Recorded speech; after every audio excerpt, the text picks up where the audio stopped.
This is another example of a problem of electrostatics that both grade 11s and matrics you are going to get a question about electrostatics on your end year paper. So let's have a look at this one. It states that two small spheres x and y carrying charges of plus 6 times 10 to the minus 6 Coulomb and plus 8 times 10 to the minus 6 Coulomb respectively are 0.2 meters apart from each other. I'm already suspicious. You know, they give everything, it's like a dream. Okay, so probably the more difficult questions are still going to follow. Alright, so the first one of course is state Coulomb's law. Now if we look at the Coulomb's law, we know that Coulomb's law states that the electric force between the two charges is directly proportional to the product of the two charges and inversely proportional or indirectly proportional to the square of the distance between them. So really know that definition, guys. They're going to really ask that every time. Okay, so now 7.2 for 4 marks.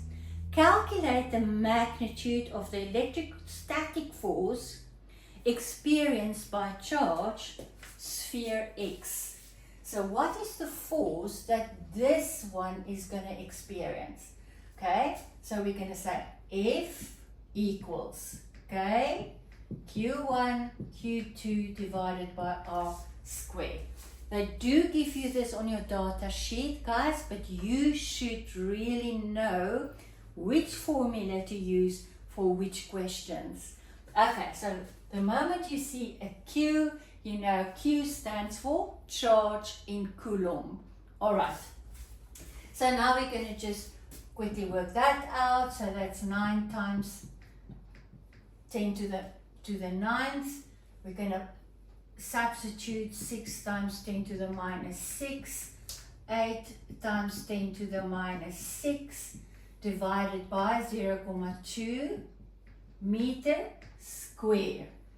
And I'm going to work that out, and that is just going to, you know, tick, tick, tick on your computer. I've worked that out, and it works out to 10.80 Newton. Now, if I would have had to say in which direction X is going to move, what would you have said? Okay, they're both positive. What is two positive charges going to do with each other? Pull apart. Or they're going to, so I'm going to say X will move to the left. They didn't ask me for that. They only asked for the magnitude. But if they would have asked for the force and not only the magnitude of the force, I would have had to say left. Okay, now here comes the bit more tricky part. We expected something was going to come. So let's see if we can focus on that one. It says, all right. Let me just see, where is that question now again? Okay, a third sphere, Z. So here comes a third one, Z, of an unknown negative charge. So that charge is not known to me. Is now placed at a distance of 0.3 meters directly below Y. Okay? So it is perpendicular. So we've got there a 90-degree angle. Okay? So it looks like this. And of course we know, because force is a vector. Alright? What am I expecting to hear? I'm expecting to hear work out the what? The net force. Let's see what I'm going to ask. Draw a vector diagram showing the directions of the electrostatic forces and the net force experienced by sphere Y due to the presence of sphere X and Z respectively.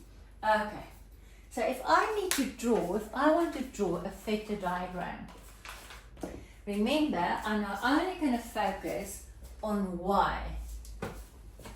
Let me see, where is my red marker? of course, if you look for something, it's nowhere to be found. There we go.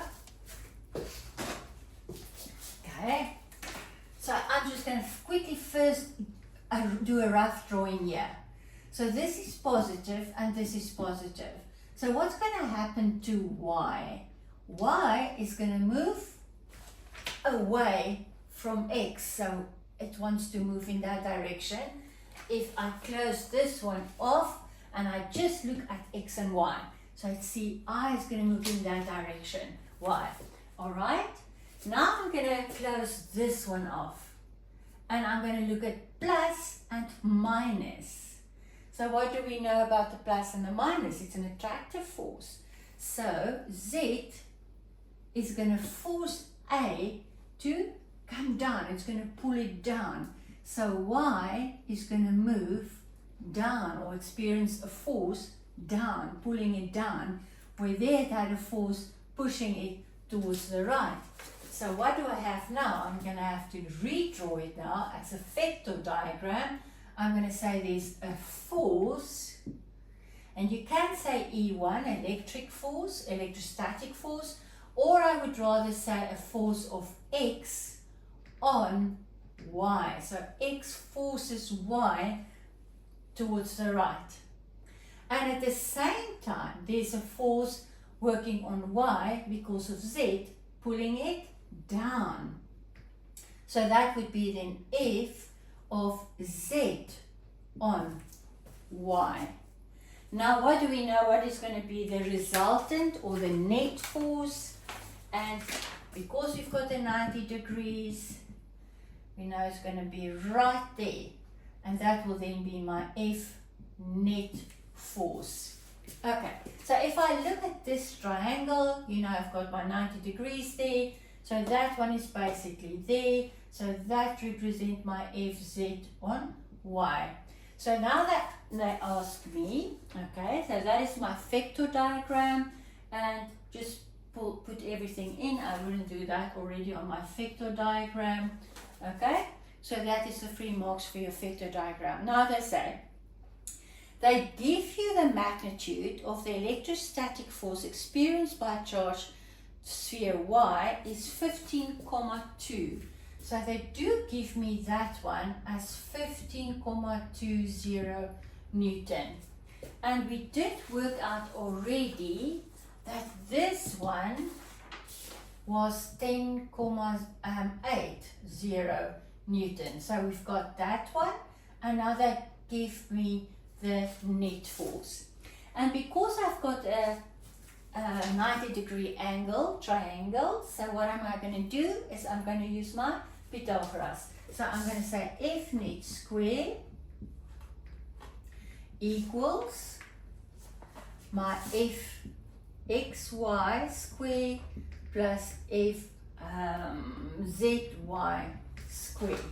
Now I've got this, they did give it to me as 15,20 square. Bring that over, that's then minus 10,8 square equals, and then I've got the one that I don't have, which is the force between Z and Y square. Now if I work that one out, so I've got this one square minus that one, I've got this one as 114,4, but I need to get the, okay, and it works out to 10,695 Newton. Okay, so what have I worked out now? I've worked out this force. Because remember, I don't have charge Z, but now I have the force here between Y and Z. So I've worked that one out. So now what can I do? How am I going to get to what they have actually asked me was to calculate, calculate the charge on Z. Okay, but I do have the force. I've worked that one out, all right? So then I can say F Zy equals my formula, Coulomb's law. Okay, I have this, I've worked it out to 10,695 equals, and I'm going to substitute 9 times 10 to the 9. Q1 was the 8, the one of y, 8 times 10 to the minus 6. Q2, that is what I don't know. I don't know the charge on Z. Divided by, and they did give me the distance as 0.3 meters square, and now my QZ is the only one that I don't have, and I can work that out, and I did get an answer there of, let me just see, where did I work that one out? 1.34 times 10 to the minus 5 Coulomb. And because Z was given as negative, I better put my negative in there, because that is the charge. The charge is 1.34 times 10 to the minus 5. That is what I worked it out to be, but then you put the minus back in to say it was a negative charge. And that was 13 marks. Alright guys, I hope there's plenty more. And on Google, just go and ask Google for more electrostatic questions and work through them. And that is how you're going to really get those 13 marks every time on your electrostatic question. Alright, believe in yourself. You can do this.